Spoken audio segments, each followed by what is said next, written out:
ಜಾಮೀನು ರದ್ದು. ಆರ್ಆರ್ ನಗರದ ಮನೆಯಲ್ಲೇ ಪವಿತ್ರ ಗೌಡ ಬಂಧನ. ಕೆಲವೇ ಕ್ಷಣಗಳಲ್ಲಿ ನ್ಯಾಯಾಲಯಕ್ಕೆ ಹಾಜರು.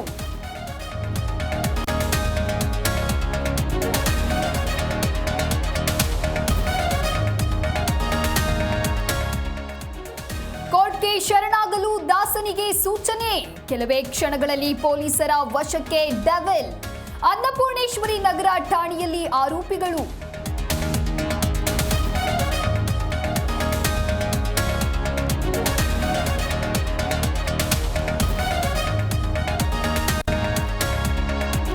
ಕೋರ್ಟ್ ಬಳಿ ಪೊಲೀಸರು ಕಟ್ಟೆಚ್ಚರ. ಭದ್ರತೆಯ ಹೊಣೆ ಹೊತ್ತಿದ್ದಾರೆ ಸೀಮಂತ್ ಕುಮಾರ್ ಸೇನ್. ಪರಪ್ಪನ ಅಗ್ರಹಾರ ಜೈಲಿನಲ್ಲಿ ಹೈ ಅಲರ್ಟ್.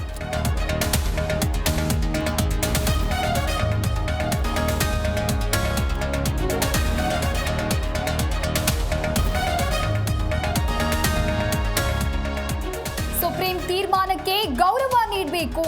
ಏನೇ ನಡೆದ್ರೂ ಕಾನೂನು ಅಡಿಯಲ್ಲೇ ಕ್ರಮ. ಜಾಮೀನು ರದ್ದು ವಿಚಾರಕ್ಕೆ ಎಂಬಿ ಪಾಟೀಲ್ ಹೇಳಿಕೆ.